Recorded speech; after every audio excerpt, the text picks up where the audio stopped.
ಎಲ್ಲರಿಗೂ ನಮಸ್ಕಾರ. ಆ, ತಿಪ್ಟೂರು ತಾಲೂಕಿನ ಎಲ್ಲ ರೈತ ಬಾಂಧವರೇ ಮತ್ತು ತಿಪ್ಟೂರಿನ ಎಲ್ಲ ಜನತೆ, ಸೊಗಡು ಜನಪದ ಹೆಜ್ಜೆ ತಿಪ್ಟೂರು ಇವರ ವತಿಯಿಂದ ನವೆಂಬರ್ 2ನೇ ತಾರೀಕು ಭಾನುವಾರ ಅಮಾನಿಕೆರೆ ಉದ್ಯಾನವನ ಹಳೇಪಾಳ್ಯ ರಸ್ತೆ ಇಲ್ಲಿ ಸೊಪ್ಪು ಮೇಳನ ಆಯೋಜಿಸಿದೆ. ನಮಗೆಲ್ಲ ಗೊತ್ತಿದೆ, ಸೊಪ್ಪು ನಮ್ಮ ತಲೆತಲಾಂತರಗಳಿಂದ ನಮ್ಮ ಪೂರ್ವಜರು ನಾವು ಎಲ್ಲ ನಮ್ಮ ದಿನನಿತ್ಯದ ಆಹಾರ ಪದ್ಧತಿಯಲ್ಲಿ ಅಳವಡಿಸ್ಕೊಂಡು ಹೋಗಿದ್ದೀವಿ. ಸೊಪ್ಪಿನಲ್ಲಿ ತುಂಬ ಪೋಷಕಾಂಶಗಳಿರ್ತವೆ. ಮನುಷ್ಯನಿಗೆ ಬೇಕಾದಂತಹ ಖನಿಜಗಳು, ವಿಟಮಿನ್ಗಳು ಇವೆಲ್ಲವೂ ಕೂಡ ಇರ್ತವೆ. ಮತ್ತು ಹೆಚ್ಚಿನ ನಾರಿನಂಶ ಇರುತ್ತೆ. ಅದನ್ನು ಸೇವನೆ ಮಾಡೋದ್ರಿಂದ ನಮ್ಮ ಆರೋಗ್ಯನೂ ಕೂಡ ಉತ್ತಮ ಆಗುತ್ತೆ. ಆದರೆ ಇತ್ತೀಚಿನ ದಿನಗಳಲ್ಲಿ ಏನಾಗಿದೆಯಪ್ಪ ಅಂದರೆ, ನಮ್ಮ ಆಹಾರ ಪದ್ಧತಿ ವ್ಯತ್ಯಾಸ ಆಗಿದೆ. ಆಹಾರ ಪದ್ಧತಿ ವ್ಯತ್ಯಾಸ ಆಗಿರೋದ್ರಿಂದ ನಮಗೆ ಹಲವು ಆರೋಗ್ಯ ಸಮಸ್ಯೆಗಳು ಎಲ್ಲ ಬರ್ತಾ ಇದೆ. ಸೊ ಈ ಒಂದು ನಿಟ್ಟಿನಲ್ಲಿ ನಾವು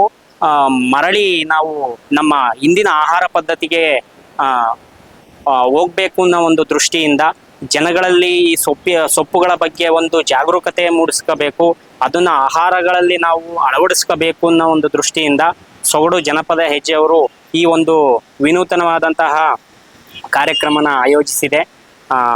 ಇದರಲ್ಲಿ ವಿವಿಧ ಸೊಪ್ಪಿನ ಖಾದ್ಯಗಳನ್ನ ಅಲ್ಲಿ ತಯಾರಿಸುವಂಥದ್ದು, ಸೊಪ್ಪುಗಳಲ್ಲಿರುವಂತಹ ವೈವಿಧ್ಯತೆಯನ್ನ ಜನಗಳಿಗೆ ಪರಿಚಯ ಮಾಡುವಂಥದ್ದು, ಮತ್ತೆ ಈಗಿನ ಪೀಳಿಗೆಗೆ, ಈಗಿನ ಯುವ ಜನತೆಗೆ ಸೊಪ್ಪಿನ ಬಗ್ಗೆ ಅರಿವು ಮೂಡಿಸುವಂತಹ ಕಾರ್ಯಕ್ರಮಗಳನ್ನ ಸಂಪನ್ಮೂಲ ವ್ಯಕ್ತಿಗಳಿಂದ ಅದರ ಬಗ್ಗೆ ಮಾಹಿತಿ ನೀಡುವಂತಹ ಒಂದು ಕಾರ್ಯಕ್ರಮನ ಏರ್ಪಡಿಸಿದೆ.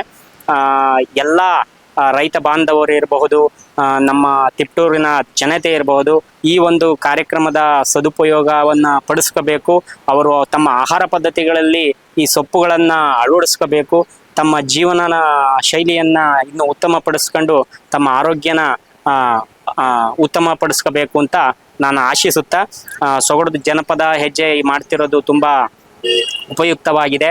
ಅವ್ರಿಗೂ ಕೂಡ ನಮ್ಮ ಕೃಷಿ ಇಲಾಖೆ ಪರವಾಗಿ ಧನ್ಯವಾದಗಳನ್ನ ಸಲ್ಲಿಸ್ತೀನಿ. ನಮಸ್ಕಾರ.